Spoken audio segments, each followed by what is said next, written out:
ఏది అయినా ట్రై చెయ్యి ఆచి చికెన్ మసాలా. ఆచి చికెన్ మసాలా. ఇరాన్తో చర్చలు విఫలమవడంతో అమెరికా ఎటువంటి చర్యలు తీసుకుంటుందోనని ప్రపంచ దేశాల్లో ఆందోళన నెలకొంది. ఈ నేపథ్యంలో తమ డిమాండ్లను అంగీకరించకపోతే ఇరాన్ నౌకలను దిగ్బంధించే అవకాశం ఉన్నట్లు చెబుతున్న ఓ మీడియా కథనాన్ని ట్రంప్ ట్రూత్ సోషల్ మీడియాలో షేర్ చేశారు. దీంతో ఇరాన్ పై తదుపరి ప్రణాళికల గురించి ట్రంప్ పరోక్షంగా హింట్ ఇచ్చారా అని అంతర్జాతీయ మీడియా అనుమానం వ్యక్తం చేస్తుంది. ట్రంప్ షేర్ చేసిన వార్తా కథనంలో ఇరాన్ అమెరికా డిమాండ్లకు లొంగకపోతే అధ్యక్షుడి వద్ద ఉన్న అస్రం నౌకాదళంతో దిగ్బంధించడమే, ఇరాన్ నౌకలను ఉన్న ప్రదేశం నుంచి కదలనీయకుండా చేయడం వల్ల చమురు ఎగుమతులపై ఆధారపడిన ఆ దేశ ఆర్థిక వ్యవస్థ పతనమవుతుంది. టెహ్రాన్ నుంచి చమురు దిగుమతి చేసుకుంటున్న దాని మిత్ర దేశాలైన చైనా, భారత్ పైన ఈ ప్రభావం పడుతుంది.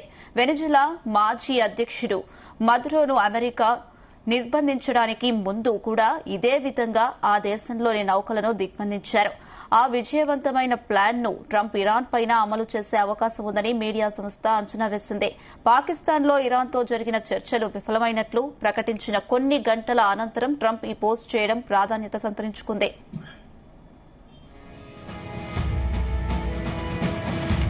ఈ అంశానికి సంబంధించి మరిన్ని అప్డేట్స్ మా చీఫ్ న్యూస్ కోఆర్డినేటర్ రాధాకృష్ణ అందిస్తారు. S Radhakrishna. Good evening Anusha. అమెరికాతో ఇరాన్ చర్చలు విఫలమయ్యాయి. సో దాన్ని అఫీషియల్ గానే ప్రకటించిన పరిస్థితి కనపడుతోంది. సో ఎటువంటి రకంగా ఏంటంటే నిన్న ఇస్లామాబాద్ లో, పాకిస్తాన్ లోని ఇస్లామాబాద్ కేంద్రంగా కూడా చర్చలు జరిగాయి. సో చర్చల్లో ఇరుపక్షాలకు సంబంధించినటువంటి అనేక ప్రతిపాదనలు కూడా ఒక్కొక్కరు అంగీకరించలేని పరిస్థితి. సో దీంతో మళ్ళీ మొదటికి చేరింది పరిస్థితి. ఒకవైపు ఏమో గతంలో ఈ చర్చలకు ముందు 6 వారాలుగా పశ్చిమాసియాలో ఉద్రిక్త పరిస్థితి, యుద్ధం తీవ్ర స్థాయిలో ఉంది. ఇప్పుడు మరొకసారి ఈ చర్చలు విఫలంగా ఆడుతూ తదుపరి ఏం జరగబోతుంది అనేది ఒక ఆసక్తి, మొత్తం ఒక ఉత్కంఠ, ఆందోళన అన్ని దేశాల్లో ఉంది. ఎందుకంటే ఇప్పటికే ఒకవైపు లెబనాన్ పైన ఇజ్రాయెల్ దాడులు కొనసాగిస్తూ ఉంది. మరోవైపు ఇరాన్ పైన అమెరికా కూడా పెద్ద స్థాయిలో దాడికి పాల్పడడానికి అన్ని రకాలుగా సిద్ధమవుతుంది అనే ఒకటి ప్రచారం కూడా జరుగుతోంది. ఎందుకంటే చర్చలకు ముందు, ఏదైతే కాల్పుల విరమణ ఒప్పందానికి ముందు ట్రంప్ ఒక సెన్సేషనల్ పోస్ట్ పెట్టాడు. దాంట్లో మనకందరూ తెలిసిందే, ఈ రాత్రి ఇరాన్ అనేది భూమి మీద లేకుండా పోతోంది.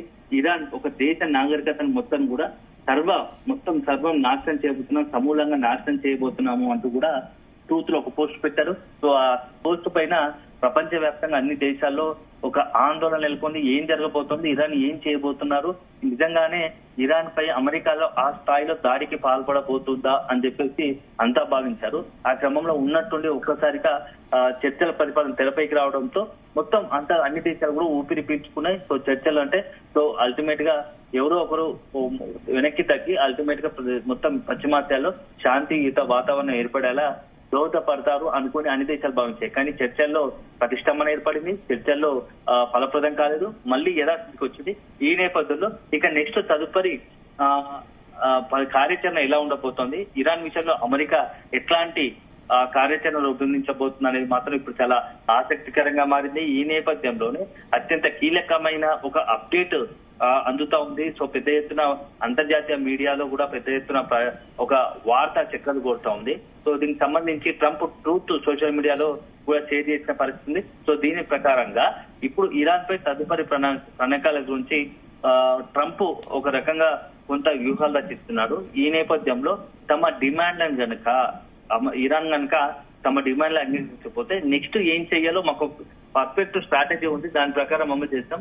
ఆ స్ట్రాటజీ అమలు చేస్తే ఖచ్చితంగా ఇరాన్ దెబ్బకు దిగి రావాల్సిందే అని ఆలోచనలో ట్రంప్ ఉన్నట్టుగా తెలుస్తుంది. ఈ నేపథ్యంలో ఇక ఆ ట్రంప్ వ్యూహంలో భాగంగా ఇరాన్ నౌకను మొత్తంగా ఎక్కడికెక్కడ దిగ్బంధించాలి అనేది ఒక ఆలోచనగా డొనాల్డ్ ట్రంప్ గా ఉన్నట్టుగా తెలుస్తోంది. ఈ నేపథ్యంలో ట్రంప్ షేర్ చేసినటువంటి కథనంలో ఇది ఉన్నట్టుగా తెలుస్తోంది. సో ఇరాన్ అమెరికా డిమాండ్లు లొంగకపోతే అధ్యక్షుడి వద్ద ఉన్న అస్త్రం ఏకైకంలో అక్కడ ఉన్నటువంటి ఈ యొక్క నావికా దళం సంబంధించి మొత్తం కూడా నావికా దళంతో ఇరాన్ ను నౌకలను దిగ్బంధనం చేయడం, ఏంటంటే ఎక్కడికక్కడ దిగ్బంధించి ఉన్న ప్రదేశం నుంచి కదలేకుండా చేయడం వల్ల చమురు ఎగుమతులపై ఆధారపడే ఆ దేశం ఆర్థిక వ్యవస్థ ఉంది. సో ఈ నేపథ్యంలో ఆ దేశ ఆర్థిక వ్యవస్థ పూర్తి స్థాయిలో పతనం అవుతుంది అని చెప్పేసి ట్రంప్ ఆలోచనగా ఉన్నట్టుంది. సో టెహ్రాన్ నుంచి చమురు దిగుమతి చేసుకుంటున్న దాని మిత్ర దేశాలైన చైనా, భారత్ పైన కూడా ఈ ప్రభావం పడుతుంది. సో గతంలో మనం చూసాం వెనిజులా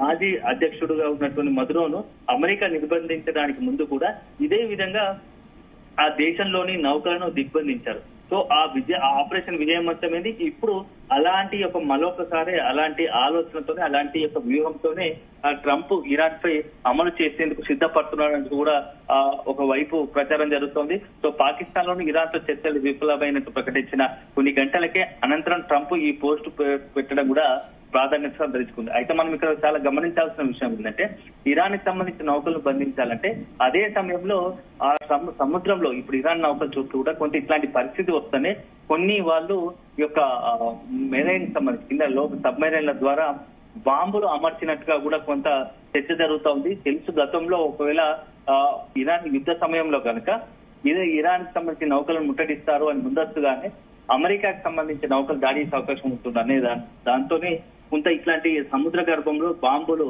పెట్టారనేది కూడా ఒక పెద్ద ఎత్తున ప్రచారం జరుగుతుంది. సో అల్టిమేట్ గా ఇప్పుడు యుద్ధం అంటే నిన్న వరకు క్షిపణులతోనే డైరెక్ట్ గా భూభాగంలోకి అయితే టెహ్రాన్ ప్రధాన నగరాలను టార్గెట్ గా చేసుకొని ఇప్పుడు యుద్ధం జరిగితే ఇప్పుడు యుద్ధం మరికొత్త వైపుగా తిరుగుతోంది. ఇప్పుడు సముద్రంలో ఒక అలజడి, సముద్రంలో యుద్ధానికి ఒక సిద్ధమవుతుందా? ఎందుకంటే మన ఇజ్రాయెల్ కావచ్చు అమెరికా కావచ్చు ఇటు లెబనాన్ గా ఇరాన్ పైన డైరెక్ట్ గా టార్గెట్ చేసుకుని ప్రధాన నగరాలను టార్గెట్ గా చేసుకుని ఇప్పటివరకు దాడులను పాల్పడింది. అందులో అత్యంత కీలకమైన చమురు కేంద్రాలు కావచ్చు, అదేవిధంగా ఇప్పటి స్థావరాలను ఆర్మీ స్థావరాలను టార్గెట్ చేసుకుని దాడి జరిగింది. ఇప్పుడు యుద్ధం కొత్త తరహా వెళ్లే అవకాశం ఉంది. ఇప్పుడు మొత్తం యుద్ధం అంతా కూడా సముద్ర గర్భంలో సముద్రం పైన, అందులోనూ ఈ చమురు నౌకలు టార్గెట్ గానే ఒకరికొకరి చమురు నౌకలను టార్గెట్ గా చేసుకొని ఇప్పుడు యుద్ధం ప్రారంభం కాబోతుందా?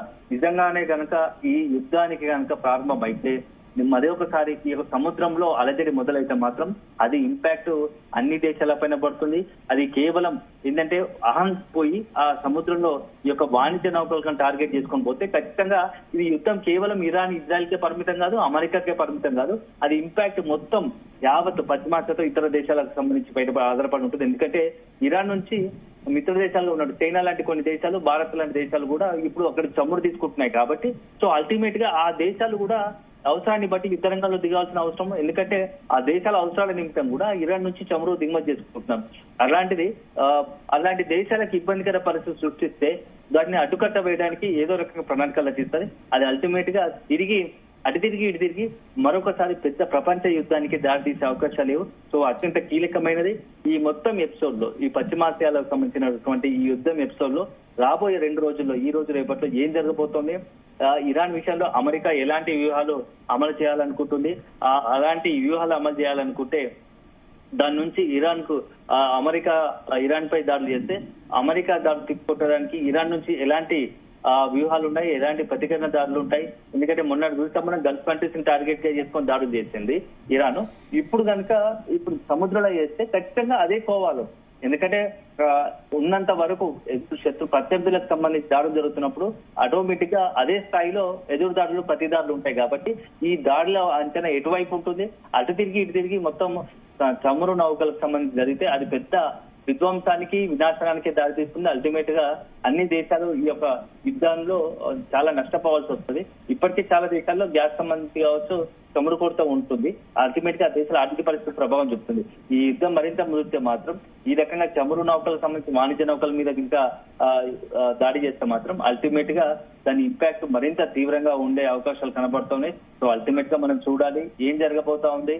ఈ యుద్ధంలో అమెరికా ఇరాన్ విషయంలో ఎలా ఉండబోతోంది, చర్చలు విఫలమైన వేళ ఎట్లాంటి వ్యూహం అమలు చేయబోతా ఉంది. సో గతంలో ప్రకటించినట్టుగానే ఇరాన్ పైన భారీ స్థాయిలో ఏదైనా దాడులకు అమెరికా వ్యూహాలు రచిస్తుందా, లేదంటే ఈసారి ఇరాన్ ను ఇరుకున పెట్టే విధంగా మరింత ఈ సముద్రంలో త్వరలో నౌకల ద్వారా ఏదైనా దాడులకు ఎత్తిస్తుందా అనేది మాత్రం మనం వేచి చూడాల్సి ఉంటుంది. అనుష.